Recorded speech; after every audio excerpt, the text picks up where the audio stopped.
तर चांगले फटाके द्या, असे दणदण वाजायला पाहिजे, एकदम कडक. वा, घ्या अजून फटाके घ्या आणि दणादण फटाके फोडा.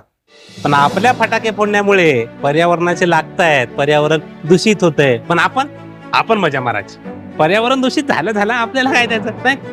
अरे एक अनार फोडला ना, अनार, ते काय म्हणतात त्याला, फुलझाड, कितीतरी कार्बन डायऑक्साईड पर्यावरणामध्ये मिसळते. आणि सुतळी बॉम्ब, अरे रे रे, ध्वनी प्रदूषण, वायू प्रदूषण, म्हणजे फटाक्यामुळे पर्यावरणाचं नुकसान होते, पर्यावरण दूषित होते. पण आपल्याला काय द्यायचं, आपण मारायची पर्यावरणाची, कारण कोणी बोलणार नाही. वा वा, फोडा. मी अजून फटाके का फोडा. हे घे काका, हे झाले तुमचे 20,000 रुपयाचे फटाकडे.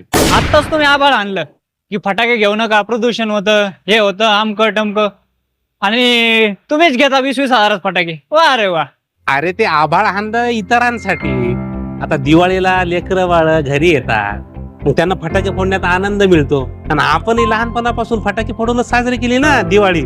आणि दिवाळी आपला सण आहे, फटाके फोडून दणक्यातच साजरा व्हायला पाहिजे. बाकी राहिला प्रश्न पर्यावरणाचा. आता तू मला सांग, का मी जर समजा फटाके फोडले नाही तर पर्यावरण दूषित व्हायचं थांबणार आहे का? तुमच्यासारखे आहेतच की, आणि बाकीच्या गोष्टी आहेतच पर्यावरणाला दूषित करायला. आणि हे जे काही पर्यावरणवादी आहेत का, आता ते म्हणतात फटाके घेऊ नका. आता फटाके घेतले नाही, आता या दुकानदाराने एवढं इन्व्हेस्टमेंट केले, त्याच्या पोटावर पाय नाही का आला? अरे मग एवढंच प्रदूषणाचा त्रास होत असेल तर मग सरकारवर आणा की दबाव तुम्ही, का फटाक्याचं प्रोडक्शनच बंद करा म्हणून. तिथं नाही, तिथं शेपूट घालून बसतील, पण इथं. त्यामुळे दिवाळी आपला सण आहे, मस्त दणक्यात साजरा करायचा. तू बी घे जरा 1,000-500चे जास्त घे फटाके. हॅपी दिवाळी.